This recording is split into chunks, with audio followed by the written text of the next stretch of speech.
So thanks everyone for taking the new room here at Blue Cross Blue Shield. Usually we're in the other room, but we'll make do today. This is a great room for us, so appreciate everybody coming out. Before we get started, I just want to thank Tech Systems, as always, for the pizza. And drinks. Absolutely, thank you tonight. And then after the meeting, Agape Red, so nicely over at DJ's Dugout. We'll buy a round of drinks, I believe. And at the end, we'll do our JetBrains IntelliJ drawing, so also thanks to them too. For one license, oh yeah, go ahead. Rebecca Savick wanted me to point out anyhack.org, which is on Sunday this year.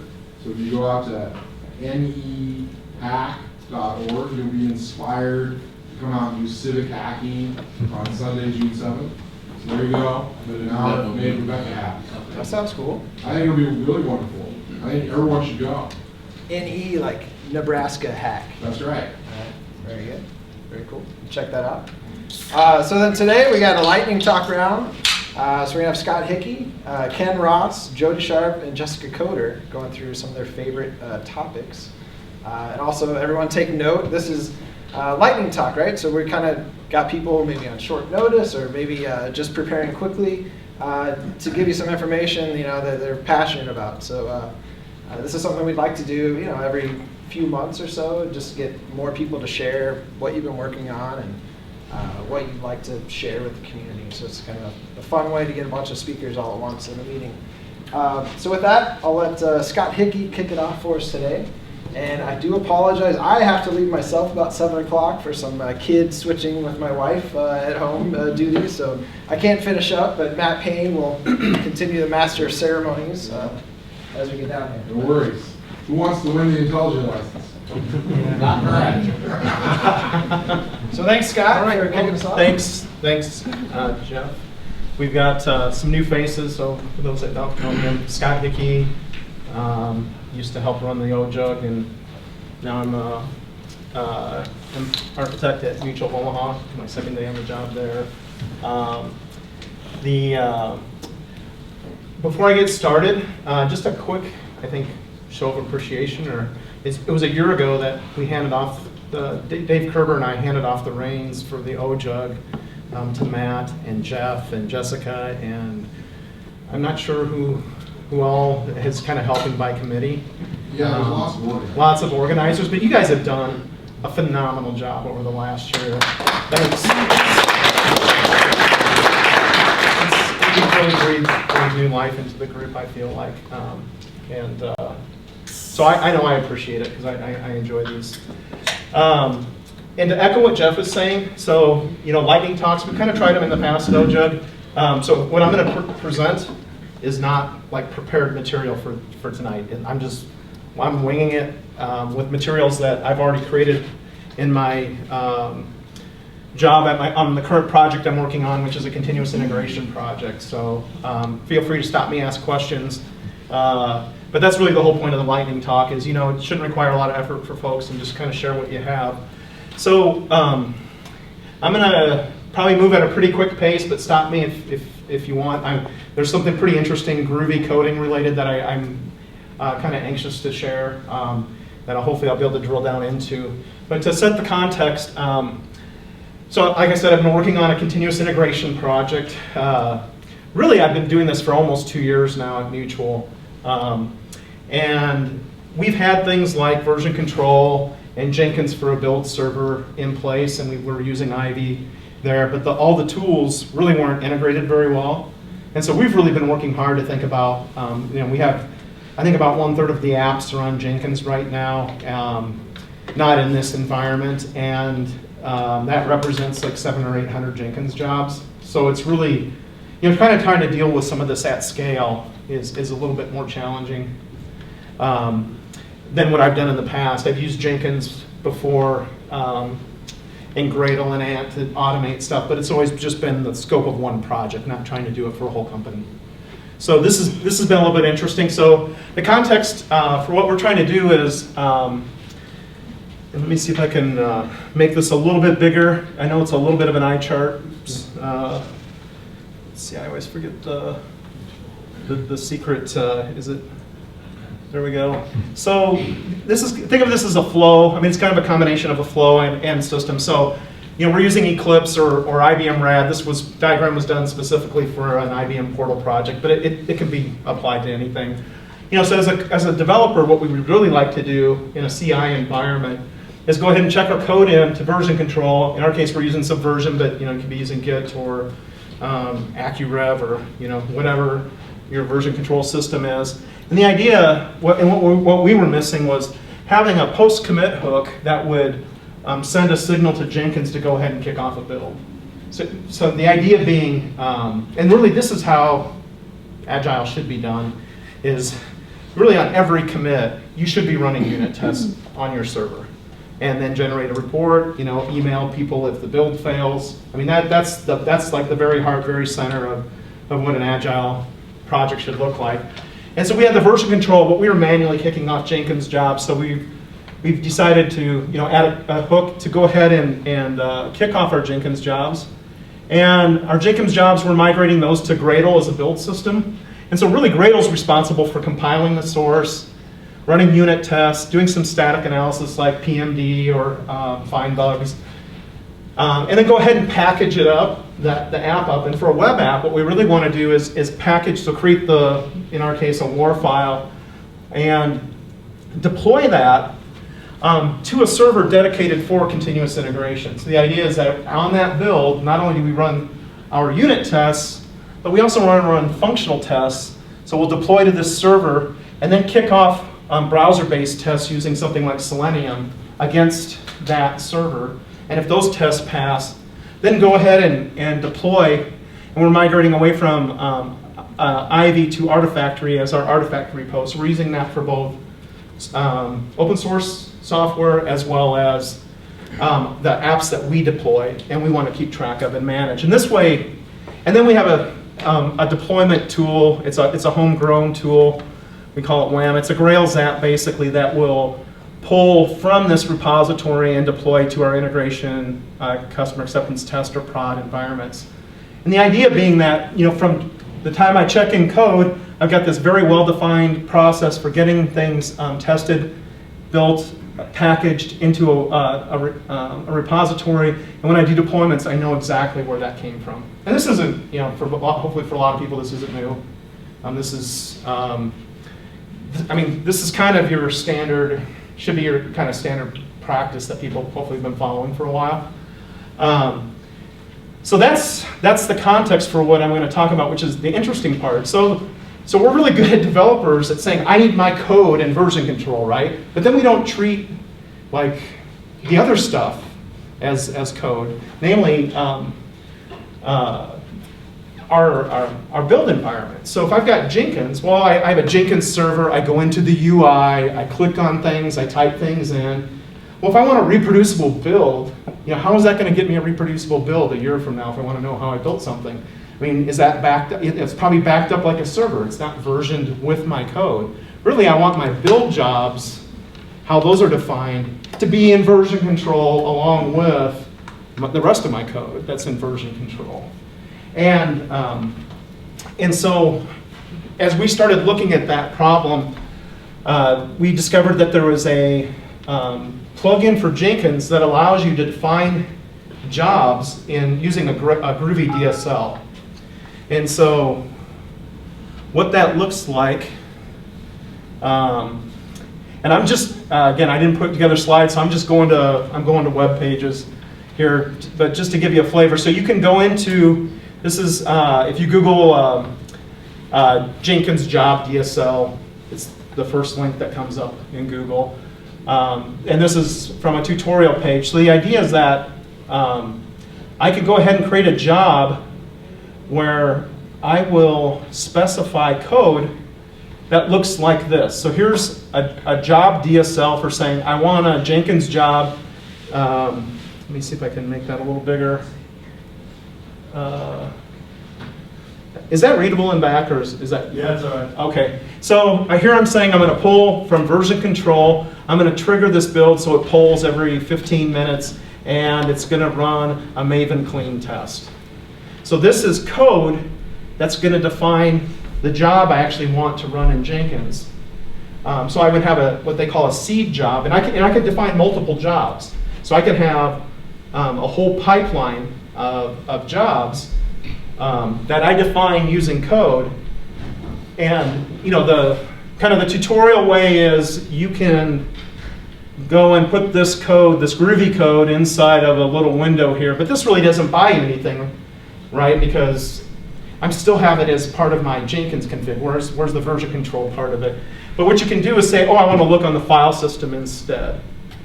And so what people have done is said, okay, I'll have this Groovy file, and part of my seed job for creating jobs is going to be pull it out of version control, create these jobs, and run it. And that's pretty good. But the thing I didn't like about it is I still have this manual process of creating these seed jobs. And I've seen different things for, how do I keep track of them if I have thousands of them? And do I need thousands of seed jobs? And it starts to get a little confusing. So I discovered another plugin. So if you Google for a Gradle-Jenkins plugin, remember I said that we're using Gradle as our build system. Well, really what I'd like to do is I'd just like to have my job definition in my build script. And so what would be nice is to put this kind of code inside a Gradle, and then just have it be a Gradle step to go ahead and build my jobs. Then I've got my Gradle, obviously my Gradle build file is in my project in version control. And if I can check that out in Jenkins, or actually from a command line basically generate those jobs, and then subsequently keep that in my version control system. Now I've got my job definition code in with my regular code. And what that looks like is if we go over to this page, you can see you end up with code that looks like this. So I'm going to have a Jenkins DSL that says, here I'm going to define my servers, and here I'm going to define my jobs. And there's a few different ways that you can do this. You can say, the Jenkins plugin says, if you have your files already in an XML file, which is how Jenkins saves them by default, you can use those. But you can go better than that. You can say, I want to use the language, that DSL language from the Jenkins job DSL. I can use that in this Gradle plugin. So this code right here is coming from the Jenkins, the Gradle plugin for Jenkins. And then, I'm sorry, all these, that's coming from that. I'm sorry, go down here. There's the block. So this server definition is the Gradle-Jenkins plugin. But down here, this is the same DSL code I saw before that I was pasting into the Jenkins user interface. So we've got two DSLs here now, one for defining my Jenkins environment and one for doing these jobs, and it's all in Gradle. So it's all in my code, in my project. So I've got how to create the jobs and how to build my code all in together. Does it do some sort of, how does it, if you change the jobs? So there is a Gradle task. So part of the Jenkins, the Gradle plugin for Jenkins has a task called update Jenkins items. And so you can run that, and then it will regenerate the jobs. So, and thank you for that question. So we started thinking more about, well, we really want this to be seamless, and we really want to build a library that makes it easy for all of the Mutual of Omaha teams to be able to do this kind of stuff. And unfortunately, for us at least, and this probably is true for most people, our jobs don't look like this. If you look at the XML that would represent this, this is a pretty small build file. Let me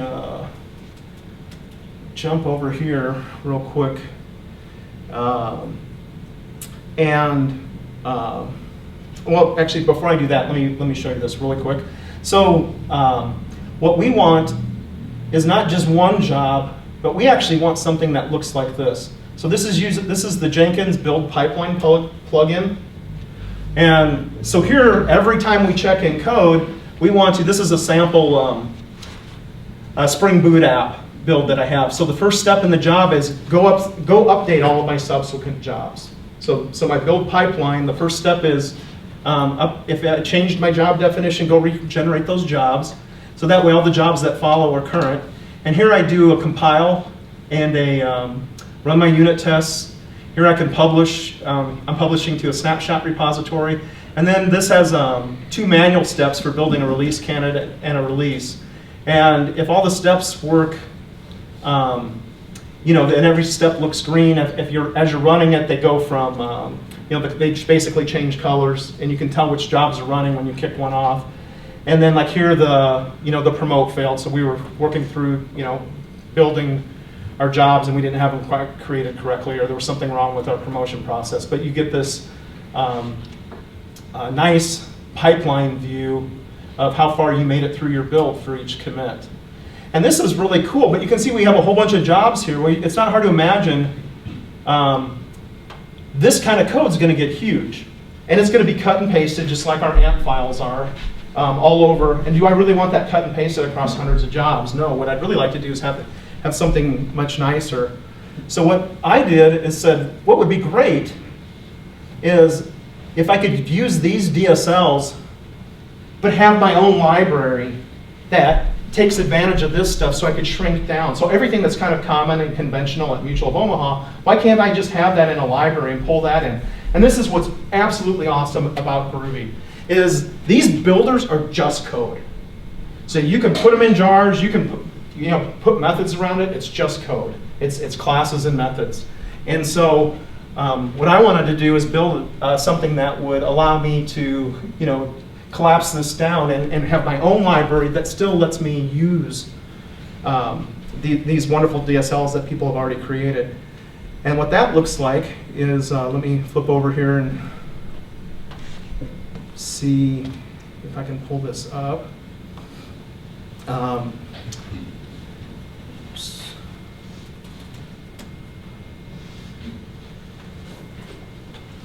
Okay, so I guess I'll show you the answer first of what I'm trying to build looks something, I can make this a little bit smaller here. So I want to be able to, in my Gradle file, I want to be able to add some of our own custom plugins, and then this is really the interesting part, is this is what we're driving towards, is I want to be able to say Jenkins, and then I just want to go, well, let's just use our default build server. And that's going to be encapsulated in some library, because every single job at Mutual of Omaha is going to point at some Jenkins farm, and why should everybody have to cut and paste that code? And if it changes, we want to just be able to pull it into a library. So here is that seed job. So the DSL code that it would take to create a Jenkins job to update the other jobs is encapsulated in this method. I've got my build and unit test job, my publish snapshot job. So all of this stuff are methods that I wrote to encapsulate stuff like, let's see here. There it is.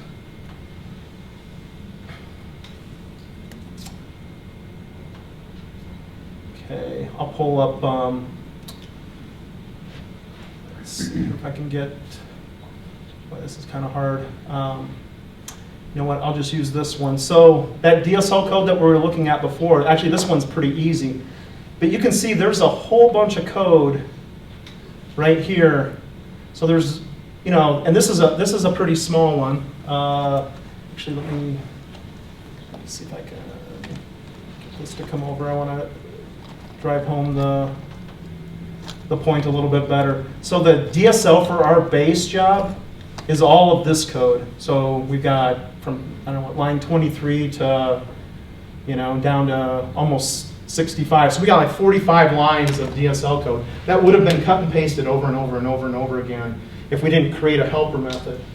And so this was really great. And I used a Groovy category, and I'm running out of time, so I won't, you know, if we want to do another talk sometime, I can dive into the details. But what's really cool is using a Groovy category, I was able to wrap the existing DSLs and use them to simplify what we wanted, and I could still take advantage of what they did. But the best part of this is that it's not just, I mean, you could do this with Java, right? This is normal Java-y type stuff. But let's say, let's see here, where's it at?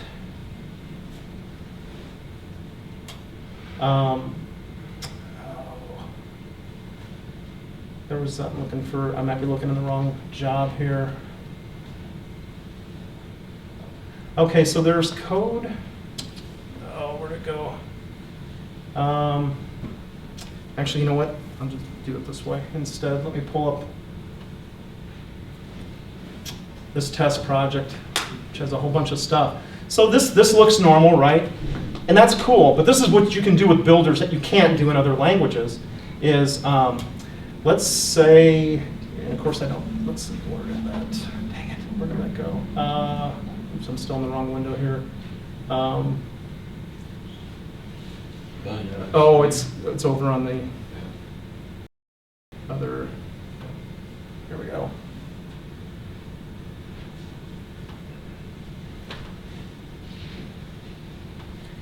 So here's another test project I have where I have that code that looks the same, but I can also do something like this. Let me uncomment this. Let's say people say, well, that's great. Your built-in test job or your functional test job is great, but I don't want it to run on every check-in. I want to have a different trigger. And there's a DSL to define what the trigger is. But because I'm wrapping all this stuff in methods, the normal way that we would do it in a programming language is I would have to create another helper method that says, here's your functional test job and here's the extra parameter for how to do triggers. And then if somebody says, oh, I like that, but I need to do something else different, then you'd have to create another method. Instead, I don't want to be in that business of creating that. So what's cool with builders is I can execute this method that I built, and then I can build a method that takes a closure. And I can use their DSL again.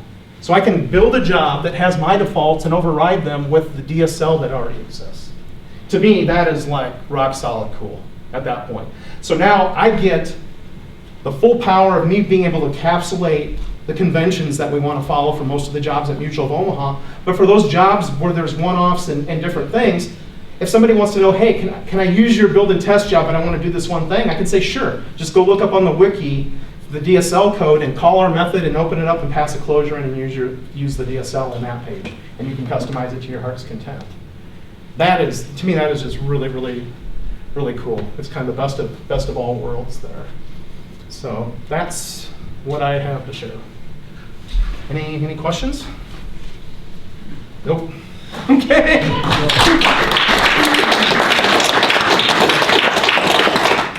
So, I know Mutual is really wonderful with the golden mice and, platinum keyboards. And the Jenkins servers are really busy. Can I run Jenkins like with Docker on my workstation? You know what? We haven't got that far yet. But we're actually, we're looking, VMware is already coming in with a cloud. Nice. And we're looking at trying to figure out how to provision Jenkins masters and slaves into that cloud. What would Jenkins be doing that you couldn't do with just a normal build library? Like, if you can run Gradle on your machine, what would Jenkins be doing that you would want? What would be the Jenkins build? So the Jenkins plugins, there are plugins for Jira and Artifactory. So a great example of what we do. So we are absolutely trying to put everything we can into our build.gradle, so that that really becomes where all the interesting code is. And Jenkins is just kind of calling a build job, checking out code and just calling it a build job. But a good example of this is, so we're using Jira and we're using Artifactory. So one of the cool things that I'm not showing is on our builds, with the right plugins installed, our Jira issues are showing up in the build info that gets generated by Jenkins and put into Artifactory. So when you go into Artifactory and you look at your jar or war, there's tabs and you can see the Jira issues that drove that build, and you can go back to the Jenkins environment and actually hyperlink back to the Jenkins build itself, but all like that build info. So if you want to know what the environment and variables were, which revision from certain version, all of that stuff is being saved now in your repository. And that's, so that level of integration is what Jenkins is really very nicely providing. All right. And do I need to leave this up for you? Okay. Scott's gracious enough to let me use his laptop, so I'll go next. Well, he doesn't know what you're gonna do yet, so. Yeah, yeah. Yeah, let's see how gracious I am, and I think, did I? So you can close whatever you want. Matter of fact, you can probably close everything now. That's what you need to. Okay, I just moved the Chrome. okay, there you You go. tab in Chrome, we're good? Yep. All right.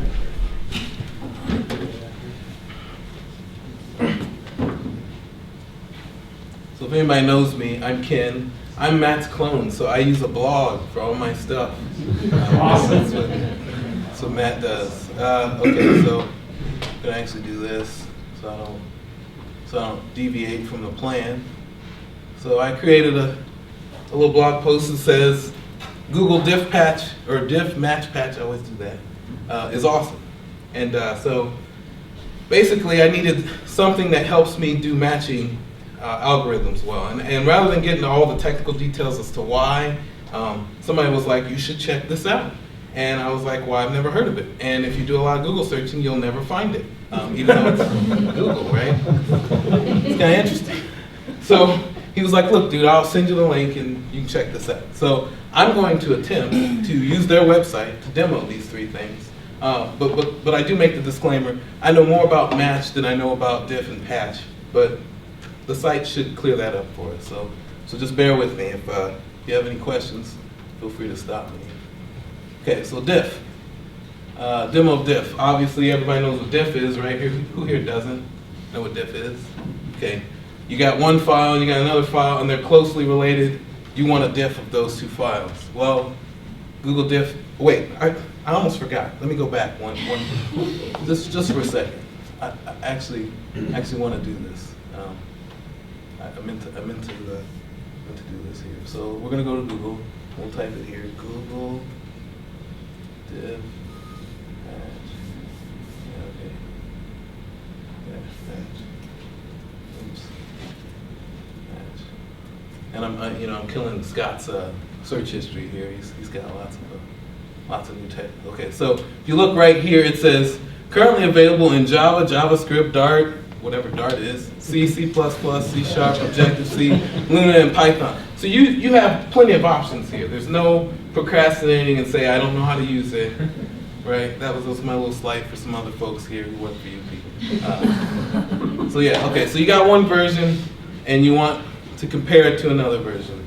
You just, you tell the API what type you want here, and the timeout here, it says the mapping phase of the computation takes longer if you change this. You know, all of this is in here, and you can say compute diff, and down here it'll tell you all of this stuff changed from one version to the other. If you want a little bit more robustness, it will actually go down line by line, and it will give you every difference in the file, right? And you can mess with this efficiency thing here and this thing here, increase the computational efficiency, and so it will mess with that thing, and it's pretty cool, right? That's diff. Like I said, I don't know very much about all of these, but bear with me. So patch is pretty fun. I liked this one. I didn't have to use this for my project, but I think I might use this in the future here. So you have the old version here of Shakespeare's Hamlet, and it's some dialogue here they have going on. They actually made more of an Americanized version of it, so they replaced some things. There's actually 6 replacements between the old version and the new version. So if you click this thing here, compute the patch, it will detail out, okay, you replaced yonder with the word the. So if you look up here, do you see the yonder cloud? That's almost okay. And then it says over here, do you see the cloud? So it replaced yonder with cloud, and so on. So there's 6 of these, right? Replacements in this old version. Well, they decided, why not make a Trekkies version, right? Because, there might be some Trekkies here. I'm a Star Wars fan. I'm not a Trekkie, but kind of, maybe. I don't know. I'm kind of both, yeah. I'll admit that. But but I dress up in cosplay for Star Wars, so yeah. So I'm more of a Star Wars fan than a Trek you've ever seen, so, or if you know anything about it. So anyway, you click apply patch, and it patches this version to look like the new version, just based off the patch file that it has here. So once you've patched one file from another, you can take that patch difference and make the new version. That's pretty cool, especially if you had a large number of files where you had to do the same replacements or the same type of manipulations. You could do the patch once and then patch all your files after that, right? So there you go. Oh, and then down here, it does tell you which patches were applied and whether or not they were okay. And notice, this is actually happening on their server. Actually, it's happening in JavaScript on your browser, but it's pretty quick down here. Doesn't take long. So that's patch. Okay, let's move on to match, which is more interesting. And I'm going to actually going to open this in another window if I can. There we go. Okay, that way I can go back. Okay, so match. Got a bunch of text here, and then you have a pattern that you want to match. It's called a fuzzy pattern. I had to use this in my project. Rather than be very open about it, I'm too chicken, so I won't tell you what I had to put in the big string up at the top and what I had to fuzzy match. So I'm just going to use their example, and then I'm going to use some other examples so you can see it. So they have a fuzzy pattern here of slimy tools, and nowhere in that text up there is slimy tools. So we got to find that. So here you say what you want to match. You give a kind of location about where it's at, and this kind of helps with the algorithm because the algorithm looks at the distance from that match location. So if you have a big long string of text, you have to give it somewhere to start. You could be at the beginning, you could be at the end, you could be somewhere in the middle. I'll leave that up to you to decide. And then you have a distance. If it doesn't match in that distance, you're not going to get a return. The larger you make that distance, the longer it's going to take. But if you bear with me for a second, I'll tell you how I did it without actually telling you what I had to do. So here goes, slimy tools, match distance is 1,000, and the threshold here is actually a threshold that's variable, so you can set it from 1, which is an exact match, down to, from 0, which is a perfect match, up to 1, which could be anything. It could match on like a few characters, and it'd be close. A threshold of 1, or a match threshold of 0 requires that it also has to be in that same position that you've chosen. So that's why you never really want to set it to 1 unless you're looking for a perfect match. And, you get my drift. So I'll hit compute match here, and it took very little time. And I have something that looks close to slimy tools here. Slithy tove, I don't know. They used some weird words. So I said, if I'm going to do that, and I'm going to kind of show you what I did, I'm actually going to paste this. I'm going to try some random names here. So I went to the random name generator. And here, I'll actually show it to you first so you can see. Click this site, it just generates random names. If I refresh, it'll generate another random name.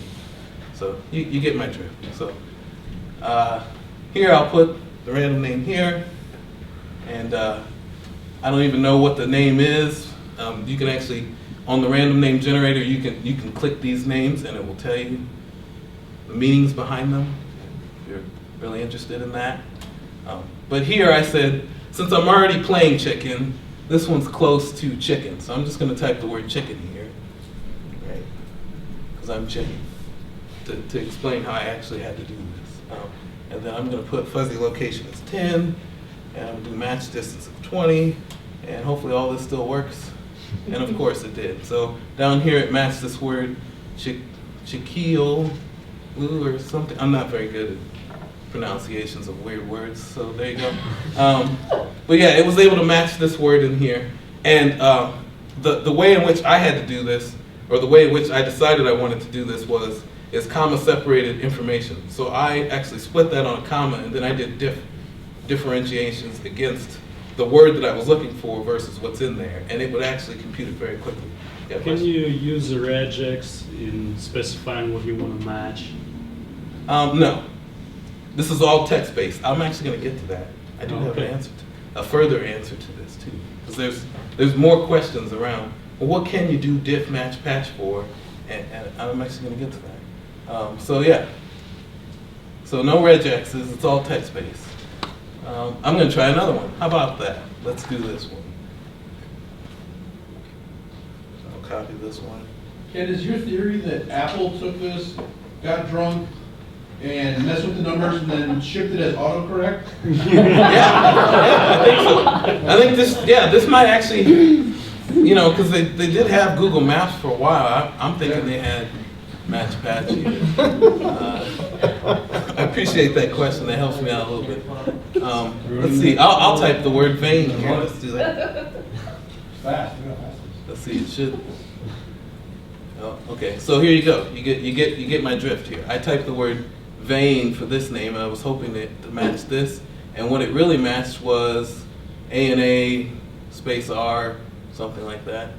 And that's what you get with this. Another thing I would suggest is, because I had to do this too, is I actually had to make several versions with different thresholds and actually tweak them so that I get better results. And you can always do this because it's so fast. I mean, this thing, it says time 0 seconds. It couldn't give me the actual time it took them to do this. But you can imagine, even with larger files or larger pieces of information, it actually doesn't take that long because it's only going to go over the match distances and start at the location that you choose. So yeah, take it for what it is. Last thing I got is this thing down here is an important note. This is the important note I was going to talk about, which you kind of already alluded to. It's for plain text. If you want structured content, you actually have to do some manipulations. A lot of people want to do this. I don't know why, but maybe you have a reason for wanting to do this. So if you're going to use XML, HTML, any of those types of languages, you'll want to actually run this through a converter before you patch or match or diff against anything, because that stuff is not matchable, and it'll probably cause some big grief, especially if you patch a file that has HTML in it, and then your HTML doesn't look right. So there's a big, long discussion about how you would want to do this and why, and people are trolling the stream of comments, but there's not too many. You could probably get through all that if you wanted to. That's on the wiki. About it. They have a full API. That was the other thing I was going to show right here. Click this. And this is the API, and it explains every one of their methods. And as I said, it's supported by like 6 or 7 different languages. So you have no excuse to say, well, I don't know JavaScript, so I don't need to do this. So yeah, that's all I got. Any other questions? I have a comment. Yep. I just thought, in using the diff version, I think it's really cool that I use the Java side, and the fact that it basically that comparison with the red and the green or whatever, Yeah. It pumps that out as HTML is also really cool. Yes. Because there's other tools out there, and they don't do that. No, it does not. So is it online only, or you can have it offline on your machine? Oh, these are jars or packages you can use. I'm using the website because I'd rather not have an editor. Actually, I'd rather not even have a computer to present it on. I'd use Scott's computer and just display it that way. How about that? You like that? Yeah, anyway. Any other questions? All right.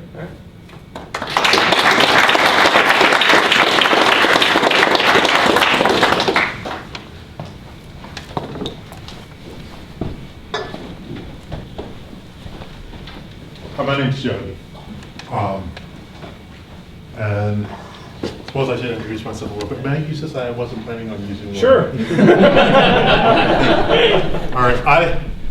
I'm kind of a dreamer and a thinker, and I like concerns. I like, in terms of software concerns, just current concerns in general. If you talk with me for a while, you'll realize that I probably should have been an artist because I'm very abstract. I don't deal with concrete details very well. I can do them, but I prefer just thinking up in the clouds.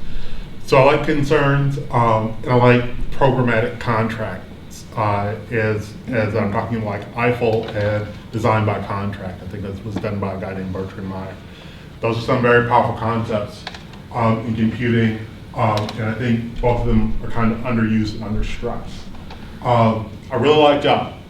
I have a unique perspective on Java, and it's sort of convoluted, but my cousin's stepfather was the director of quality for Sun between roughly 1987 and 2000. His name was Gerald Walker. He married a lady who was by marriage of mine in the 70s. Her name was Sandra Walker. She was a project manager for digital.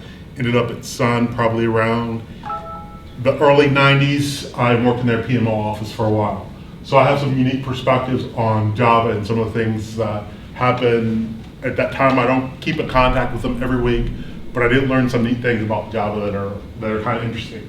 Like for one, if I'm not mistaken, James Gosling might be a pen name, but I'm not sure. Because if you look up James Gosling on the web from 95 on, you'll see a different face every time. Like, who is this guy? Is he the great morphing changeling or something? And so I don't know if that's a pen name or who the guy is, because I've never really met him and shook his hand and seen his birth certificate. But, that's just kind of strange trivia. But I would talk with them a lot. I would share some of my experiences from my early programming days when I started out as a student in Nashville, Tennessee, and I took my first Pascal class. I said, I hate these things called pointers. Java doesn't have any pointers in it. I also said, I have a lot of memory leaks, and they've got garbage collection. And I don't know if that's because I made those suggestions along the way. I said, I'm a young programmer. I don't know if I'll ever master these things. Can you help out the bad programmers? I know that the professionals can handle it, but I don't know if I'll ever be a professional software engineer. And if I ever become one, I probably won't hold my job for long because I'll have a lot of memory leaks. And I'll be losing track of pointers. So if you can help me out, that'd be great. So they have this great language called Java. One of the nice things I like about Sun and what they did, I know Oracle owns Java now. I realize that happened in 2009, 2010. But Sun was disruptive with what they did. I've never met Bill Joy, but he's probably the nicest guy in the world. Because when you think about it, he didn't let the greed factor sink in. He said, we've got something that's a good thing, we'll give it away for free. And that's how we'll establish markets here. Could you imagine Bill Gates doing that? Could you really imagine Bill Gates doing that, saying, well, Windows, everybody needs Windows on their computers. I'll just be a nice guy. I'll give it away for free for about 10 or 20 years, and then I'll charge a shareware price for $5 a copy. Just think of how many computers Windows would be on. It's on most of the computers now, but just think about how many computers Windows would be on. Linux might be a dinosaur that is just been wiped off the planet. Unix might be the same way if Microsoft just gave it away. And so Bill Joy said, let's just give Java away. Let's just give OpenOffice away. Let's just give these things away and see if we can establish some market share. And after people get strung out on them, we'll charge them a little bit, but we won't rob them. And we can make some money and they can have some cool software. So I just think Java was a really neat idea. And the first thing I'm talking about this evening is the Java community process. It was started, I think, in the late 90s. And the general idea behind it, from what I have gathered from talking with Mr. and Mrs. Walker, is their philosophy was, well, why should we just sit up in our offices here in, was it Framingham or wherever, Farmington in Massachusetts, which I've seen, and they're really not all that impressive. But they just said, why should we just sit up here and decide what everybody wants? Why don't we ask them what they want, we'll build it, and we'll sell it to them, or we'll give it away. One or the other. We might give some away and sell some. Just ask them what they want and give them what they want. That is probably the most genius idea in modern marketing, besides just giving Java away. Ask the community, what do you want? What do you need? We've got tons of engineers that are really smart. Some of them graduated from MIT, Harvard, Yale, all those great schools like Princeton. Some probably graduated from places like UNO and KUNO. But they're really smart. They can do a lot of great work. Tell us what you need, we'll make it. So they started the Java community process back in the late 90s. And it's an opportunity where engineers such as yourself can join up, talk about your experiences, share your ideas. You might have some unique perspectives working in places like Union Pacific, Agape Reds, Mutual, ConAgra. that might be unique for your industry, especially if you work in a large industry where there's a lot of potential in terms of the size of the market. They might consider building something that you suggest. They might let you participate in building something that you suggest. For instance, there was a Java specification request for a product that was suggested by someone who isn't a software engineer. I believe he worked in financial markets. He was familiar with Java. He joined the JCP and he said, we need something that handles these different forms of currency and processing the different notations associated with currency and the rest. And so they built it. So he had some influence and impact on what future engineers will be doing with Java. So my first talking point this morning is consider joining the JCP if you haven't, and I think it can be found. I know I talked too much. And you have to look up there to see what you're typing. Okay. Mirroring out. I think it can be found at www.jcp.org.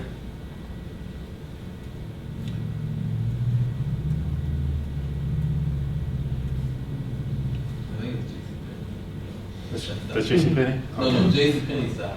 JCPenney's okay. I think that's it. Okay, the Java community process.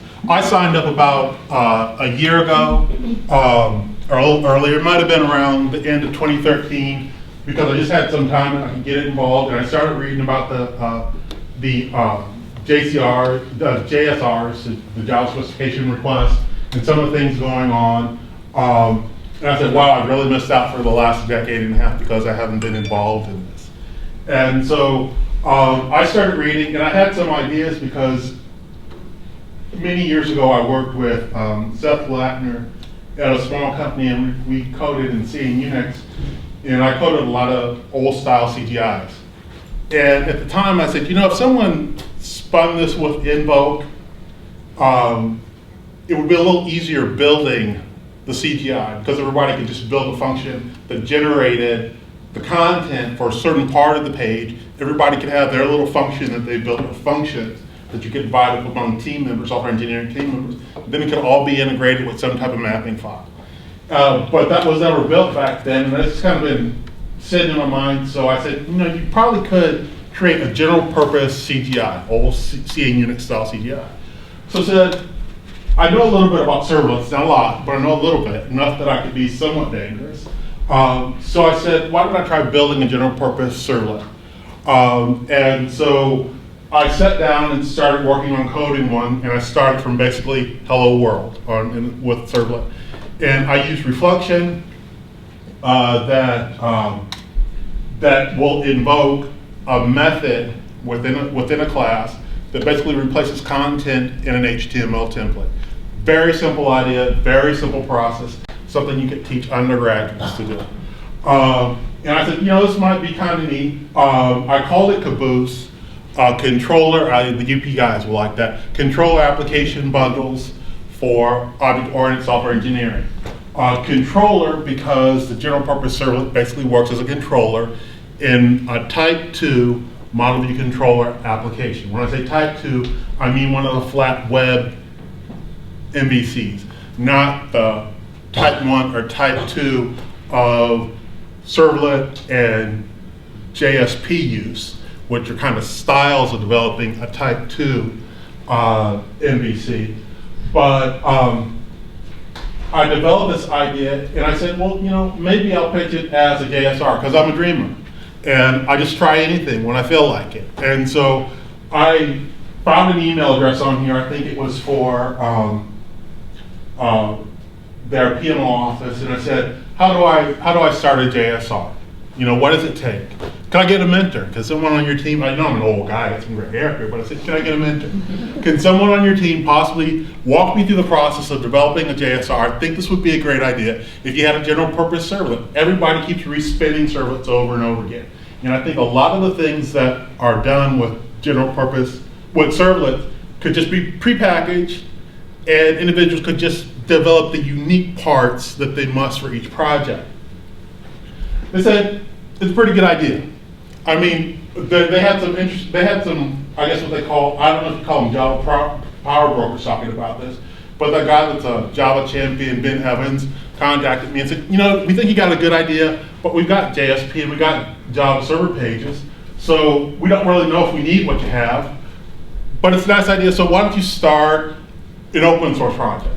So I started an open source project called CABOOSE, and I started it on the java.net site, and there might be a link for it from here, but let's see, you can start your own open source projects if you have any interesting ideas for an open source project, anything that might be useful based upon your experience. Whoops, misspelled it.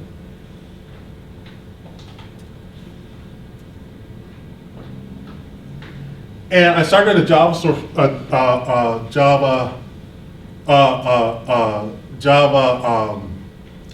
open source project, and there's only one member now, and that's me. I haven't gotten a lot of following since November. But if you want, you can join and participate. It would be fun receiving your feedback and suggestions.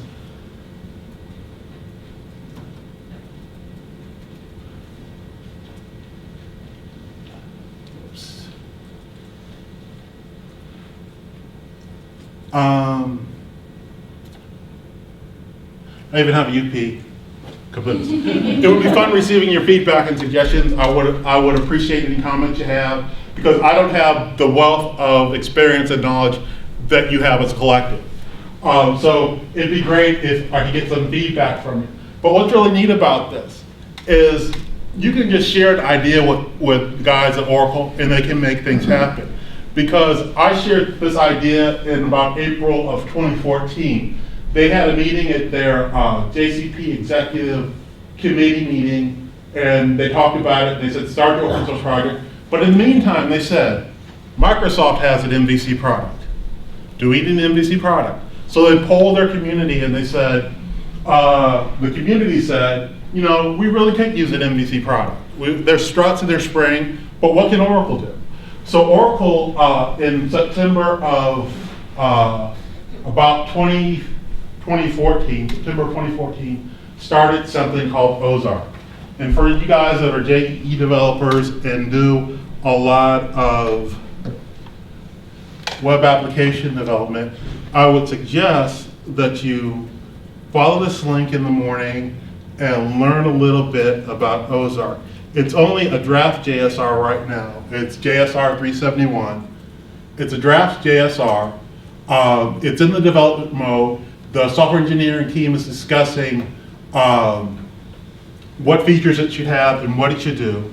My CABOOSE product as a servlet, when I'm developing it or working on it, or I'm working on it right now, it only returns string content. It does that through reflection. The method that it invokes dynamically is must have a standard method signature, return type string, and parameters. The parameters are the request, a wrapper for the request object, and a wrapper for the response object. And all the methods that it invokes dynamically must have that signature. Well, Ozark, and I hope this comes up, Ozark is a little different. It's built around a JAX RS web service, or a RESTful web service. It's much better choice than the servlet for implementing a controller. And I was quite happy that they did this, because they know their product better than I do. And I think that this would be a better way of creating a controller than what I had with CABOOSE and the server. Although the CABOOSE has some value, and I'm continuing working on it, because one of the types that the Ozark web service will return is a string.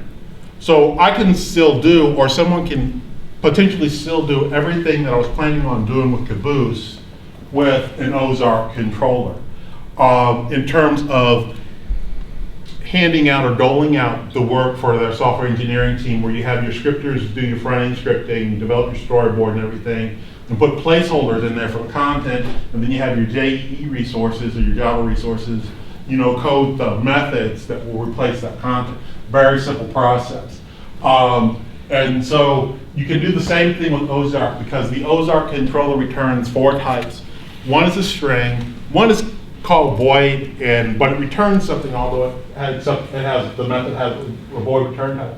One is called a reviewable object, and I forget the 4th this time. But for those of you who do MVC development, Ozark will likely replace Spring.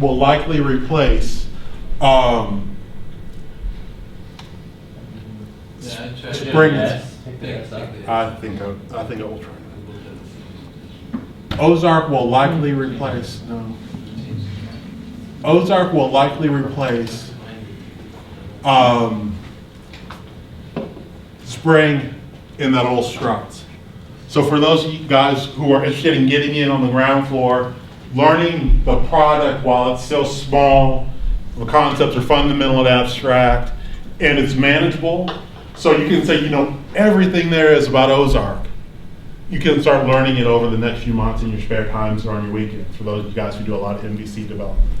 And you can be one of those guys, and for you young guys in 10 years who have 10 years of Ozark experience, and the product's only 7 or 8 years old, because it started when it was in draft.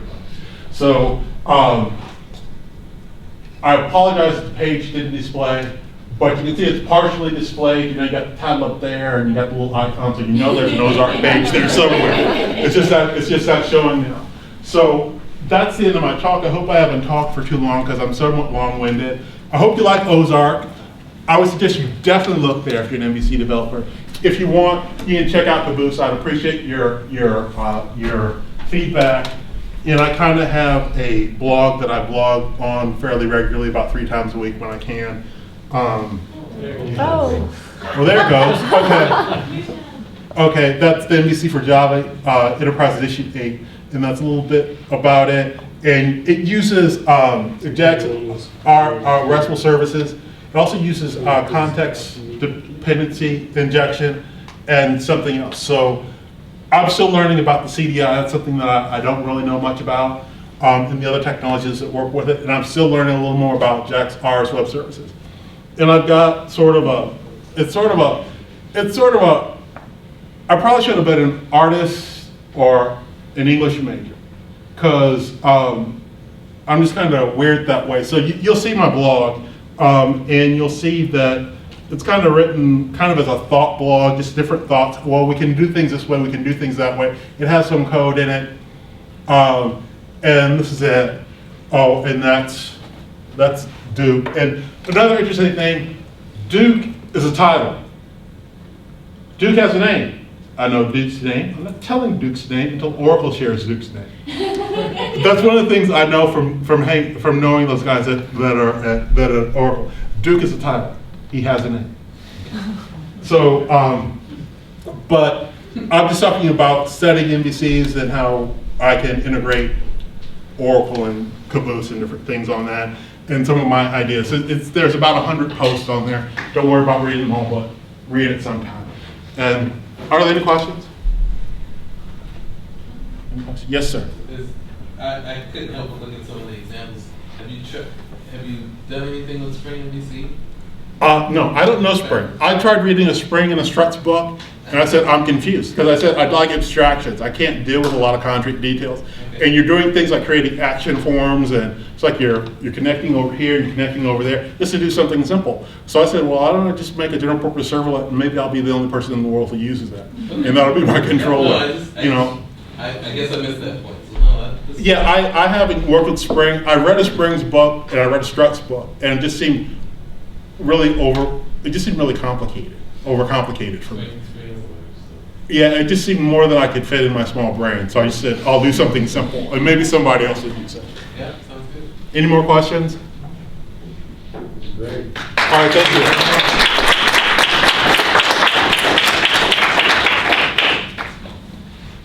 You brought your laptop, Jessica? Gotta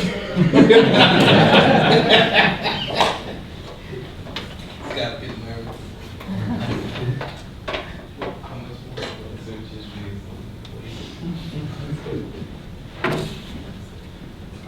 Let's see. Did Jeff Sheets leave off? Or no, that's Yeah. yours? Yeah. Get it to him. Or get it to Jeff.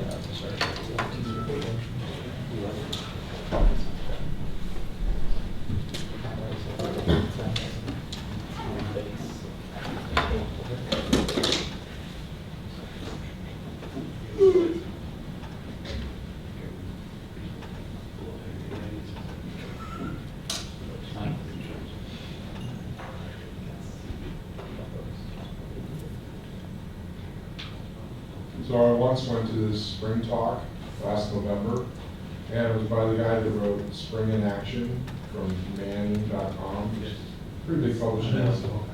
And he said, well, you know, I've written all the editions of Spring in Action, and Spring 4, its claim to fame is it has fewer sharp edges. It's harder to cut yourself. You can still do it. Spring is massive. It's not meant to, you know, you have to take little 5-6 chunks of it and turn them. It's so big.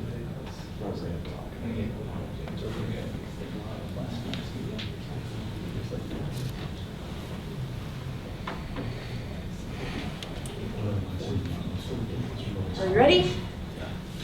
Ready to hear about Gatton? Ready to take my picture here? Smile. He takes everybody's Good. But he only tweeted about me ahead of time. Did you notice that? I noticed that. Why would that be, Jessica? I don't know. I have no idea. That's all right. I work at Union Pacific, and I only see one of my coworkers showing team spirit, so good job.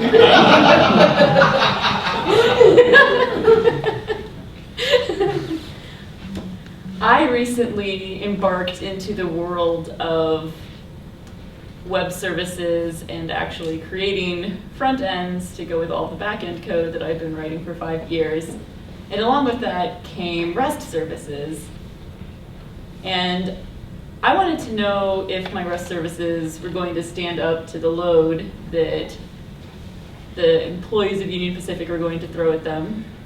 Potentially not a huge load, but still several hundred users, if not thousands, who might be hitting these REST services. Other people at Union Pacific recommended Gatling as a tool to do load testing for these REST endpoints that I wanted to test. Gatling is very easy to find, unlike Ken's tools, apparently. You can just search for Gatling programming or Gatling load tester, or you can just go to gatling.io. And I went to the download page here, and you can just download this zip file. I did not try importing it through Maven. I just grabbed the zip, and that comes with lots of great example code for how to use Gatling. So I'm going to show you the example code that comes with. I'll show you an extra file that I generated. I will show you the reports that Gatling can generate, and I'll talk a little bit about how I've been using it at Union Pacific. When you download this zip and extract it, you get most of what you see here. The only thing that I added is this little Ozark folder and a couple of data sources here. You get these simulation files, which are scripts basically written in Scala that tell Gatling what to do. Is the font large enough? I did not think so. How do I make the font larger in Sublime? Control plus. Control plus? Oh, that's easy enough. That's what I would have expected. Is that good? Yeah, bigger. Bigger? Good. Really? Yeah. You really wanted this? Okay.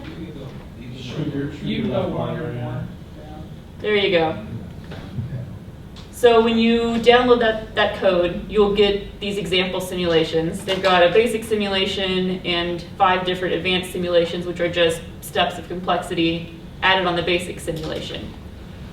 the way you will run the Gatling tests in these simulations is simply by executing this gatling.bat or gatling.sh. So I was executing some of these earlier. I'm already in the bin folder, and I just run gatling.bat, and it takes a little while on my machine to boot up, but eventually it will then give me a list of simulation files that it finds within this simulations folder, and I can just tell it which one I want to run. So since it's just a simple script file, you can run it on your computer. You can integrate it with Jenkins and run it on your Jenkins box, which I've done at work. It's pretty slick. So let's talk about these scenario files and the code that's actually in them. The first thing we have is an HTTP config. So that sets up the general HTTP parameters and headers and the base URL that I'm going to be testing. The Gatling download that I pulled used this example REST endpoint here, just some REST services that they have available for testing purposes, some common headers that they have to use, and that's the first part of a Gatling script. You can find documentation for all of these things. Here's the HTTP protocol documentation. If you just go to gatling.io/docs, and you can search for the various different aspects of the Gatling script. So the first thing is the HTTP protocol. So you can see it talks about that base URL, what you're going to be testing, and some other information that you can find about that HTTP protocol. After you have that set up, you can get into your actual scenario. So here in this basic example, they just have all of these steps just thrown into this one scenario. So I define my scenario, I give it a name, and then these different exec steps are the different HTTP requests that I want to actually make to the REST endpoints. So it just gave them some basic names. These are names that will show up in the report that we'll see later. And here's the command that it's actually going to run. You can see there's lots of gets here. It supports post and delete and all kinds of other stuff.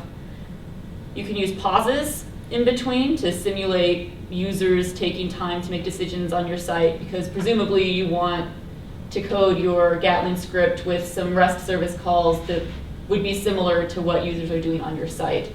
There is actually a recorder that comes with this. Allegedly, you can run this and then do stuff in your web browser, and it will detect what REST services are being called and generate the script for you.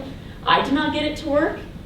So if you do, talk to me, because I would love to hear how you did it. But if you're just writing the script by hand, you can guess at what those pauses would be, or maybe you run through some web page usage yourself and time it. So you can put in some pauses in between. So here we just have alternating pauses and gets. Done in seconds or what's that? It's in default it's seconds, but the thing that blew my mind about Scala is that you can do crap like this, where it's like a number and then a unit of measure. So you can write out 670 milliseconds or 2 minutes or 5 hours and be very explicit about what you're doing. Yes? You make it simulate a cat walking across the keyboard as you're Actually, in a sense, you could. We'll get to that. We'll get to that in a little bit. But there's a way to feed data into your simulation. So if you wanted to, you could just let your cat walk across the keyboard a couple times and have some data points that you could feed into your REST service calls. So this is the most basic simulation. See, it's got several gets, and there's a post at the end, and here it's passing in some form parameters for the post. And then once you have all of that set up, you can actually call this setup method with your scenario. This is the scenario that I've defined here. You can see there's some method chaining going on. I start the scenario and then I chain the execs and the pauses, and the gets are inside the exec. And then I inject my actual users into my scenario. For this example, they're just doing one user at once users 1. And then here's where that HTTP config comes in with this protocols method that I chain. So I've got my scenario, I've got my injected users, and I've got my protocols. And if you want to see a little bit more about the different HTTP calls that are supported, there's documentation for that as well. This HTTP request documentation, you can see it supports all of the common methods, and there's some more details on this page. And you can see about the simulation setup. There are lots of different ways that you can supply users. You can do the at-once users like we saw there. You can ramp up users over time. You can have a constant stream of users for a certain number of seconds. All kinds of different options for how you can supply users to your scenario. So if I wanted to run this basic simulation, I just type the number 1. I can give it a name if I want to, and a description if I want to, and now it'll run. So we'll let that run in the background. And you can see it kind of shows what it's doing as it's running. That is the basic scenario. You'll see there's also some advanced simulations that we can go through. They're just steps of more advanced features being added onto that basic scenario. So step 1 is to show that you can break out the different parts of your scenario into individual steps. So they're just showing some nice little Scala syntax for doing that. So I can have my search part where the user is simulating the search for different items in this database that we're testing. We have a browse section where they're browsing to different pages. We have an edit section where they're actually using that post to edit something. And here's our HTTP config just as we saw it before. So now, in our scenario, before we had all the execs of every single Git all in one big block of code, but now that we've broken it up into those objects, we can call exec on our scenario and pass in each of those objects instead of having the big long block of code all together. And this will work. This is exactly the same as the other scenarios, just written a little bit differently. For step 2, you see again they have those objects broken out. And here, see what they're adding. Now they're showing the different uses of users and how you can have different scenarios for regular users and admins. So they have users who just search and browse and admins who also edit. And then they have different runnings of each of those. So the users, they ramp up 10 users over 10 seconds, and since admins are more rare, they only ramp up 2 users over those 10 seconds. Is there a place where it's asserting when it's expecting back? Did I miss that? There is not yet. That is definitely something that it supports, and with any luck, it will be in the next step. Hey, look at that. It's in the next step. This is also showing that you can pass in query parameters instead of just using the question mark and passing the parameters in that way. You can do query parameters like this as well. This is also showing feeders. You can check on individual requests. So this is how you confirm the expected results for individual requests. They have all kinds of different checks you can do. By default, if you don't supply a check, it will just check to see that there's a success HTTP code. So 200 through 210, and there's one of the 300s that also counts as success. I don't know what it is. 302? 30. Does this mean yes, or does this mean 301? Both 301 and 302 are okay. Okay, well, if any luck, it checks for both of those. So that's what it does by default if you don't supply a check. If you do supply a check, then it will check for whatever you supply here, and it will overwrite that default. So if you still want it to check for the success codes in addition to what you put in here, you need to check for both. And you can also see the query params, and you'll see this little variable here. Another thing that you can do is have a feeder to supply data to your request that you're testing. So that's where you can have your cat walk across the keyboard and save the output off into a nice little CSV file, and that could be what you're searching for. So the way this file works is you define your fields across the top, and then each row here is the values that you want to be able to put in for those fields. So you'll see that this search criterion should match here. So search criterion is what they're searching for, and then it looks like they expect the search computer name to show up in their check. So you can use those variables wherever you want to, as long as you have this feed method happening before you're using them. So the feed method takes a feeder, and here's an example of how you define that feeder. And there are different ways that the feeder can give you the data in that file. Random is random, obviously. There's also a queue that will just go straight through the file until it gets to the end, and then it will stop. And if you try to read from it again, Gatling will blow up.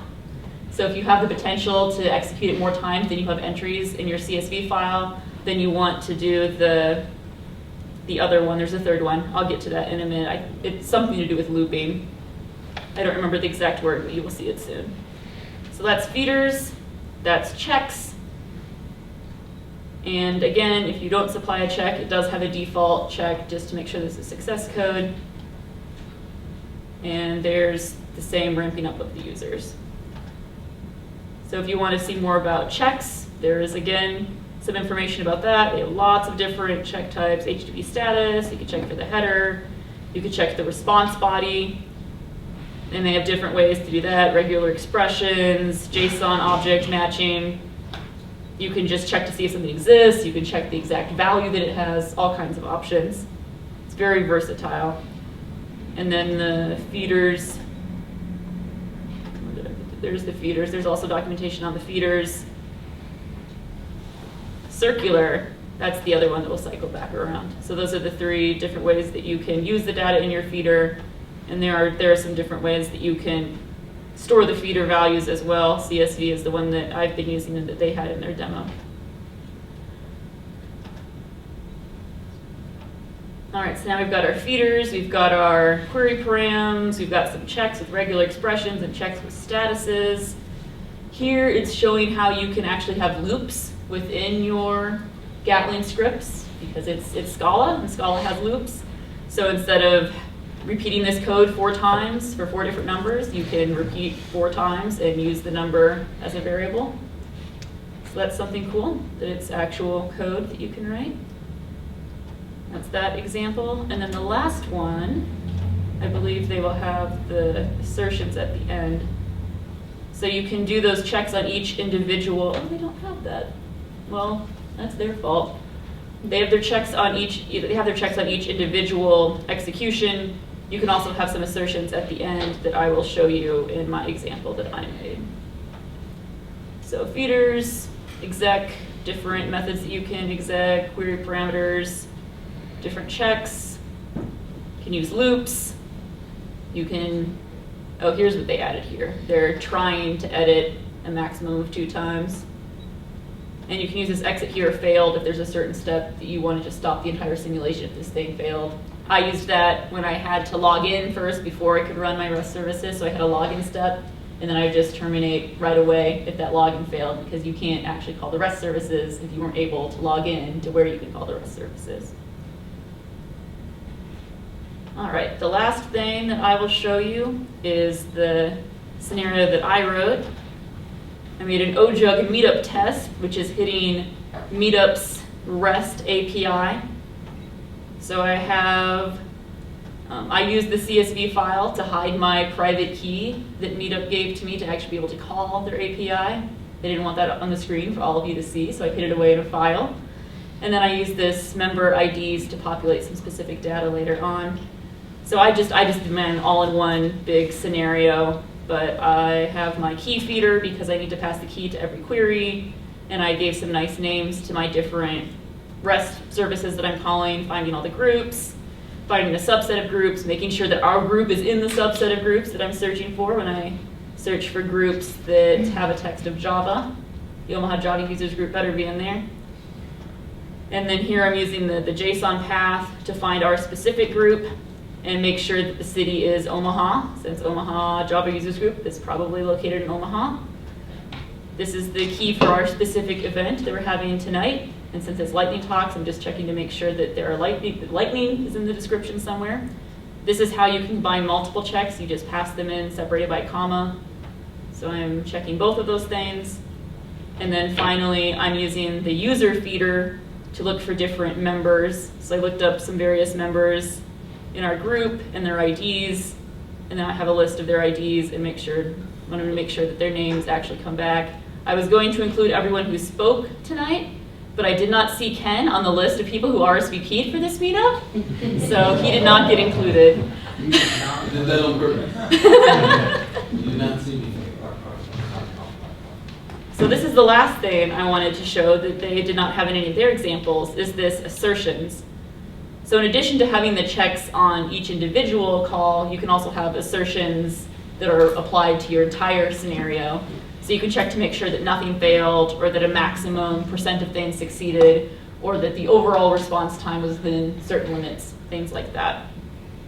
So now that we've seen all the code, let's look at what is generated. So I ran Gatling in the bin, and now if I go to results, there's my results that I just generated. And if I open up this index file, so you go to results, and then you will see a folder that has the name that you gave to your run and some sort of timestamp type thing. And then you can just view that index file in your favorite web browser, and then you will see a nice little report. So you can see the global information for what succeeded and what failed. You get all these nice little charts of how many requests were sent, which one succeeded, which one failed.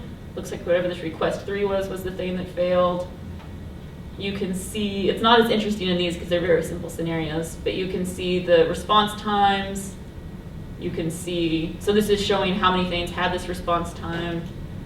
You can see response times over time. You can see where the failures happened, all kinds of cool stuff. And then you could break down into details, and those names that I gave to each of those different exec pieces, you'll see those names show up here. So you can see the graphs of that. And I have examples of all the other runs of those scenarios that I was going through. It's a little slow to load. But you can look and see, you can see when they started naming things more appropriately, it's easier to look through the details to find what it is that you want to see. And when you get to the OJUG part, this is the advanced simulation step 4, you can see it has the name of the simulation over here. And you could see how many requests finished in different periods of time. You could see why failures happened. So it looks like our MacBook Pro wasn't coming back correctly. That accounted for most of our failures here, lots of our failures here. You can see how many users there were over time, again, the response time, and it shows which ones failed versus which ones succeeded in different colors, so that you could see maybe things are responding really fast, but it's because everything failed, so that's worth seeing as well. And you can also see when failures started happening. So maybe you use that to determine, well, I want to ramp my users up slowly over time and see where the failure first happens, which is something that one of my coworkers at UP uses these Gatling tests for. And then let's go to, so here's I think this is my OJUG one. Yeah, so here's my OJUG one. I just did 10 requests for this one, and they all completed because I discovered that when I did more than 10 requests, I did a large-ish number of requests, but I had failures, and I was able to look at,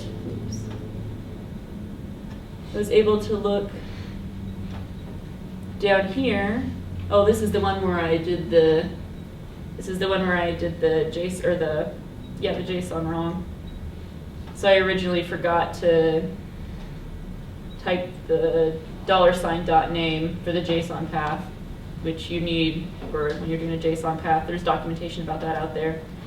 So when I saw this, I realized what I had done wrong, and I went back and fixed it and got something that was more reasonable. The other error I got when I was sending a large number of requests was that it actually got a 429, and I didn't know what that was, but I looked it up.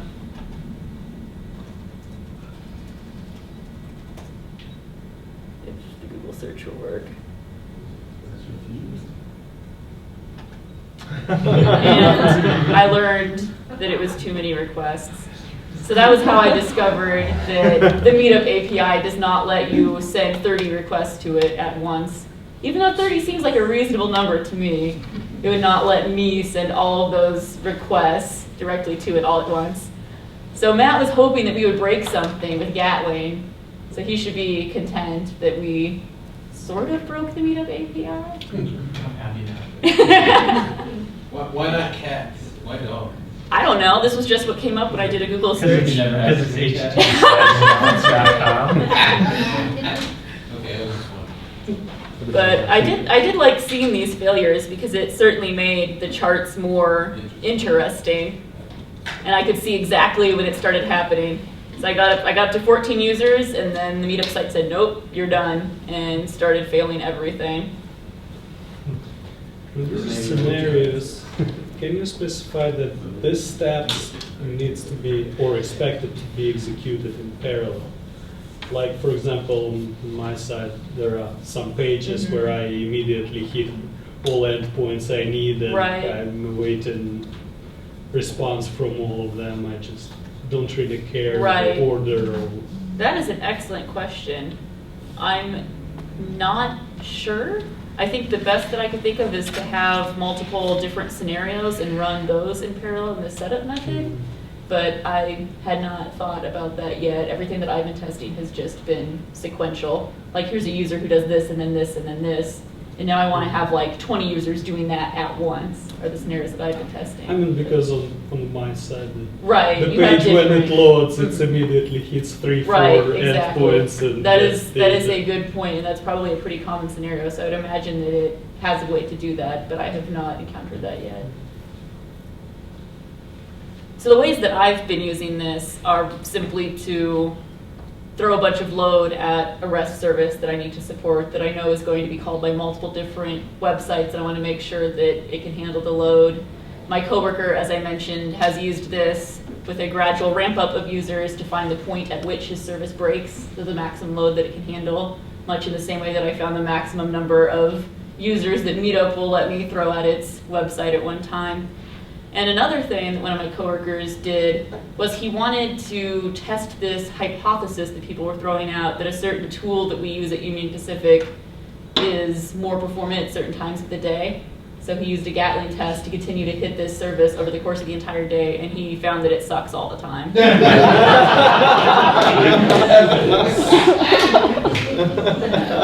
So lots of options for how you can use Gatling, and it's very easy to get started.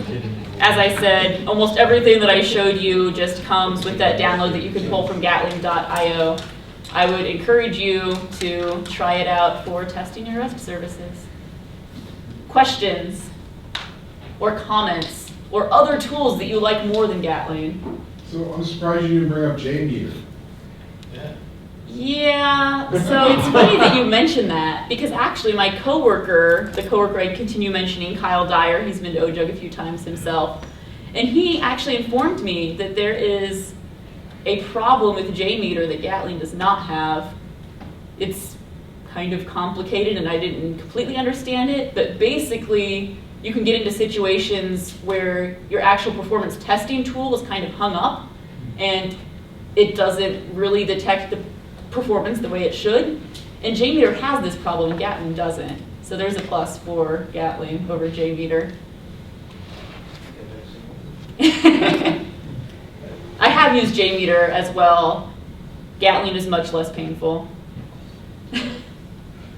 So for, when I was looking at that DSL, it kind of reminded me of the path of using something like Selenium. Mm-hmm. And then after you write a bunch of Selenium tests, it seems like that's when you start looking at something like Jeb for page objects, and because you find yourself kind of wanting to do more meaningful wrapping of stuff. And I was really surprised that there's no like Jeb stuff around performance testing. It just feels, I don't know if, is it, obviously people have been, when they write complicated functional tests, there's the need to create, I guess, lots of abstractions, but maybe because REST APIs are in theory simpler. Mm-hmm. I mean, I was just wondering if you found yourself kind of wishing that there was something more expressive, I guess. In I the- haven't gotten to in the that DSL. point because the use that I've had for this was very simple. It was really just one specific REST service that multiple different pages might need to call multiple times, and I just wanted to see what load it could handle. Okay. So I haven't encountered that yet, since I've only used it for that purpose, but I could imagine that there would be a need to abstract things a little bit more. And some of that is helped by the fact that you can break things into those different steps and objects. Yes. Comment. So I did find the answer to that question. Excellent. Apparently, Gatling has kind of a browser emulation feature called like resources. Okay. It looks like, where you can tell it to load up like CSS and JavaScript, or like try and do it all at once. Yeah. Okay. It's on like page 43 of like some lectures in the beginning. So is it only for resources loading or? It looks like you can use it kind of like all the rest of the stuff. It's just kind of in parallel. Yeah. Is it on their cheat sheet? It's on their like, well, I just found out under their HTTP protocol for Gatling 2. Apparently it's a 2 thing.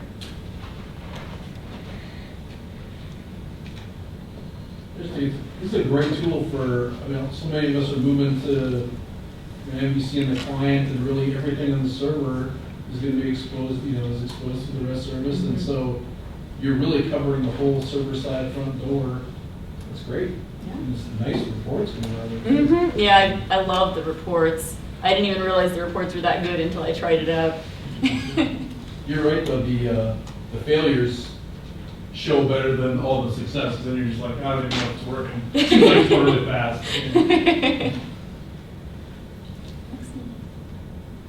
Well, if there's nothing else, I guess. Oh! Would you bring up random.org, please? So we can Oh, okay. Which is extremely confusing because you no longer look like a two-dimensional array. You just switch the number off. 1, 2, 3, 4. Oh, that's so complicated. Let's try to do something simpler. 1, 2, 3, 4. Yeah, there you go. So you know which one's 1, 2, 3, and 4, right? So 1, 2, 3, 4. yeah, there you go. There you go. Yeah, you're doing great. Keep going. We'll do one indexed, just to confuse everyone and make people mad. One of my classmates in college actually got really mad at a professor because this professor thought zero index was too hard for his students. So he actually wrote like a wrapper that would make it so that Java was one indexed. And so my classmate who wrote all of his code zero indexed had to write another wrapper to translate his code to one indexed. Did he try to use a Pascal where you can use negative indexes? Oh man. So that's a fun story. I was not in that class, fortunately for me. 2. All right. Good. So how many people are in 2? 1, 2, 3, 4, 5, 6. No. I'm not here. Does he count to your right? Is he in 2?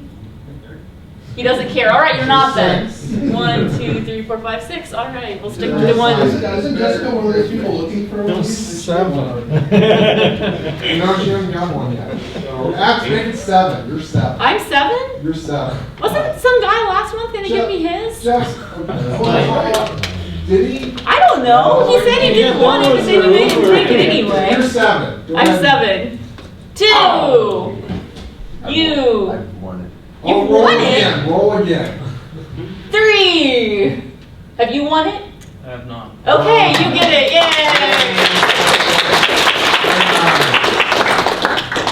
So, thanks for coming, everybody. Lindsay, you're buying around, right? I am. You know, that's extremely good and important and wonderful. Yay, Agape Red. So, who's going to talk next month?